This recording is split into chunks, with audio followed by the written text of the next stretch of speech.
তো তার মধ্যে কিছু মেডিসিন আপনাদেরকে আজকে দেখাবো। এটা হলো পিএইচ। পানির পিএইচ এর পরিমাণ সর্বোচ্চ লেভেলে বেশি থাকে, 8 থাকে, 9 থাকে, 7 থাকে, এরকম একটা পিএইচ এর তাপমাত্রা থাকে আর কি, পার্সেন্টেজ থাকে।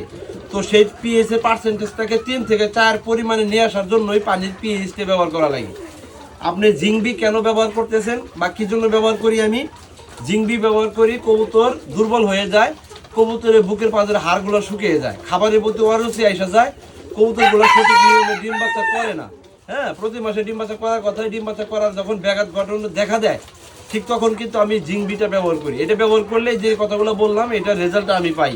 হ্যাঁ, জিঙের ঘাটতি পূরণ হয়, এটা লোম গজাইতে সহায়তা করে, বিশেষ করে ছোট বাচ্চা যখন 1 সপ্তাহ থেকে বাচ্চার বয়স 10-15 দিন চলে, তখন আপনি জিংবিটা ব্যবহার করলে খুবই খুবই লাভবান আপনি হতে পারবেন, খুবই খুবই উপকার আপনি পাবেন। ক্লিয়ার? বুঝতে পারছেন? আচ্ছা, গেল। কবুতরের যদি খাদ্যের প্রতি মানে বদ হজম দেখা দেয়, খাদ্য যদি হজম না হয়, খাবার যদি কম খায়, সেই ক্ষেত্রে আমি ব্যবহার করি হলো সিনথেটিক ভিনেগার। এই ভিনেগার যেহেতু মেন্থল দেওয়া আছে, এই মেন্থলের কাজ হলো ঝাঁঝালো একটা পরিবেশ তৈরি করা। আর ঝাঁঝালো পরিবেশ তৈরি করার মানে হলো কবুতরের যে খাদ্য তৈরির ভিতরে খাদ্য থাকে, খাদ্যটাকে নরম করে ফেলে।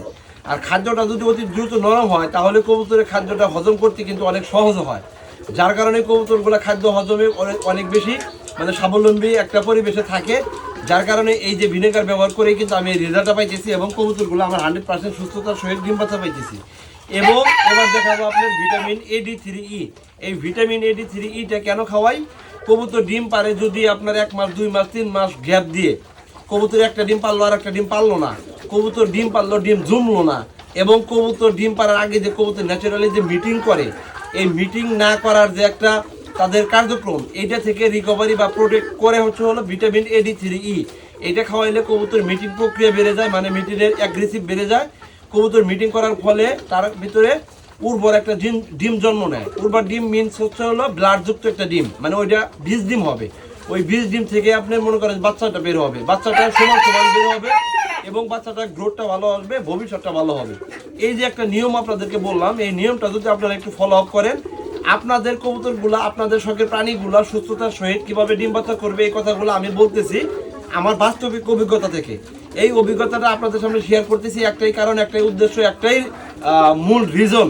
সেটা হইতেছে, ভাই আপনি কবুতর পালন করতেছেন, আপনি কবুতর পালন করে কি হতাশ হইতেছেন? আপনি কবুতর পালন করে কি আস্তে আস্তে কবুতর পালনের প্রতি আপনার স্পিরিট কমে যাইতেছে? তাই যদি না হয়, তাহলে আমার কথাগুলো মূল্যায়ন করে অবশ্যই এই নিয়ম অনুসারে যদি এই মেডিসিনগুলো আপনি পর্যায়ক্রমে একটা সার্কুলেশনের মাধ্যমে ব্যবহার করতে পারেন, আপনি 100% একটা ভালো রেজাল্ট পাবেন।